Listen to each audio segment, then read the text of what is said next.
In this chapter, I will get away from the more data-intensive stuff and psychologize the cultural Marxists. I contend that while being a cultural Marxist is a default position one is born into, there are two factors that make someone a militant and bigoted cultural Marxist, someone who uses the term social justice on a regular basis. These two factors are the group conformity factor and the religion factor. Group conformity. There is a phenomenon known as group polarization, where people tend to hold more extreme positions when people of like mind get into groups. I believe this is caused by one-upmanship. Individuals within a group are constantly reassessing how they look in relation to others within the group and are constantly readjusting their position in relation to others. As Roger Brown in 1974 pointed out, quote, "To be virtuous is to be different from the mean, in the right direction and to the right degree." When individuals in a group learn what the new norm is, they improve their ratings in relation to this new norm. And because everyone does this, the net result is an overall shift in norms. For example, I don't just want to treat other people equally, I actually really like other people's. I don't just really like other people's, I prefer other people's.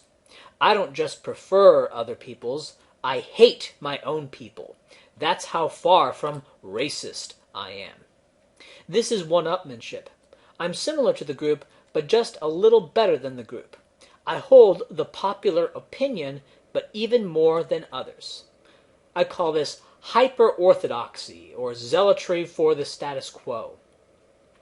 If you are of European ancestry anywhere on the planet, you are aware of and in fear of the ever-present threat of being a racist. Okay? To be a racist is similar to being a heretic in the Middle Ages. So pushed by the threat of racism, which is being labeled a race, that's really what racism is, it's being called a racist, and pulled by the lure of holding views associated with higher status within the group. In the United States, there were laws for segregation within the United States. These laws fell out of favor, and the general public began to support equality of opportunity, which I don't support, and neither do you, except in the abstract, but that's a digression. What has happened is that support for equal opportunity has become a Brahmin sensibility, and so adopting those sensibilities is associated with high status. To be racist is to be low status, and to be a legitimate target of attack physically and, more importantly and more commonly, socially. But this creates a problem. In any non-fascist society, there must be a proportion of the population that is kept down and sneered upon.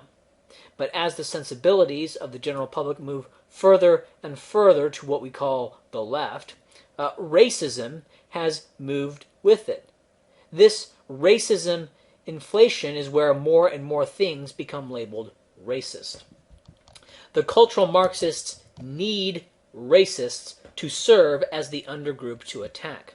But very quickly you hit a wall, because once everyone claims to support equal opportunity, as the opinion of the group dictates, what more can you do?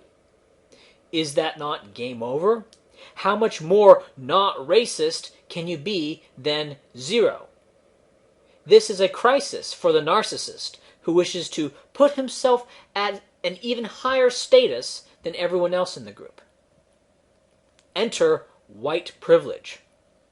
White privilege is as it sounds. White people, all white people, are privileged, and this privilege must be broken down psychologically and institutionally.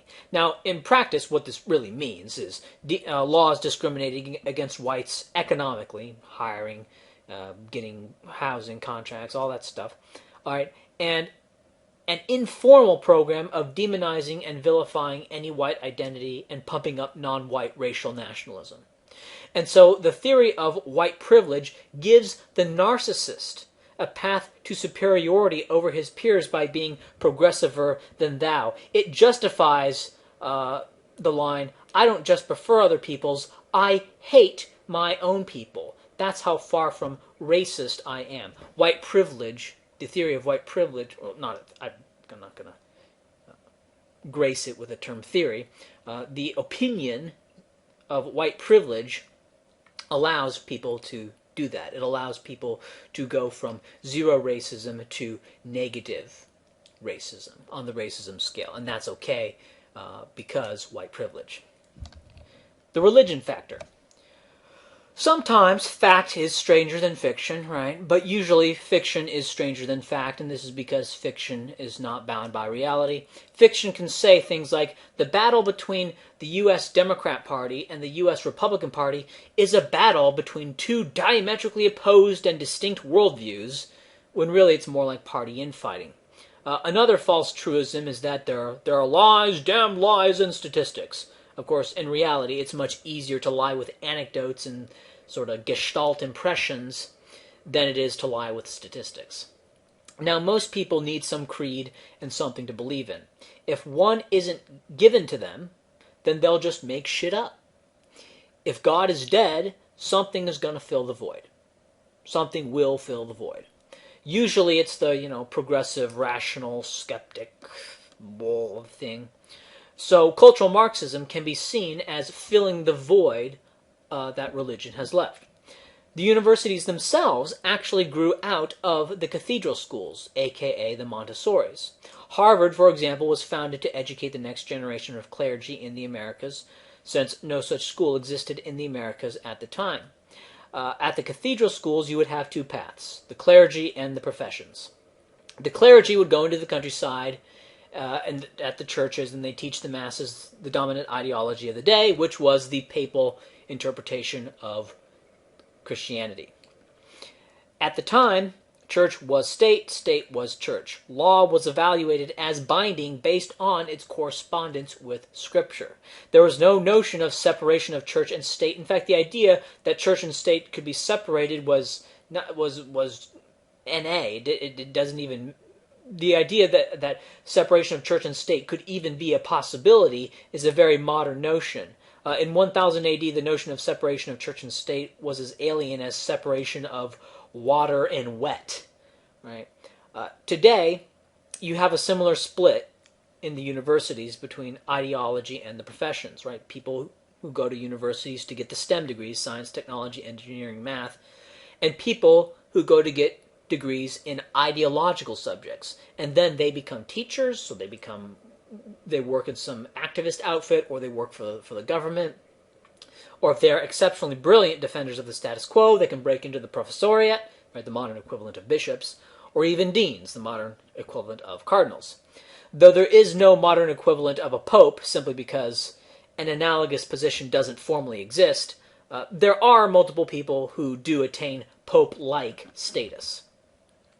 And today, what you see is a desire to merge university and state, with the idea that we'll just have all the most amazing policies and norms, and it'll be as close to utopia as practicable. It'll be scientifically managed.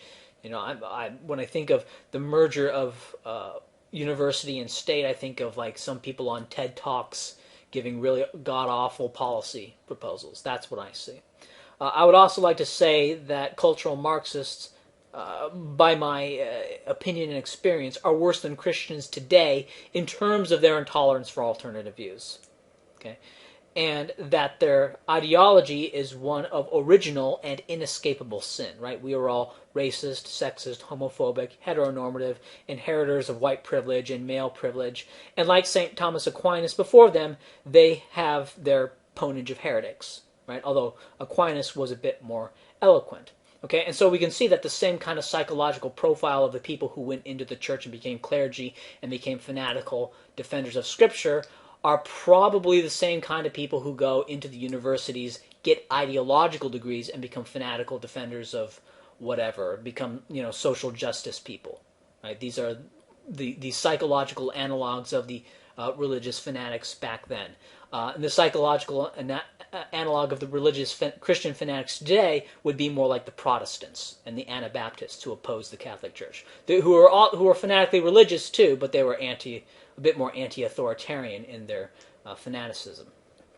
Of course, we could say this boomerang this criticism boomerangs back on me, since I'm an atheist. I have opinions. Are my opinions not just filling the void of religion? Well, that's certainly a possibility. But I believe I am more eloquent of the tendency to drift into fantasy and fanaticism than most people are. And I certainly don't have the cultic institutions that the cultural Marxists have. And since cultural Marxism is the dominant ideology of the day, as I define it, it is the status quo which I broke out of. And so I have demonstrated that I have the ability to shake off prior beliefs, at least at one time. I did.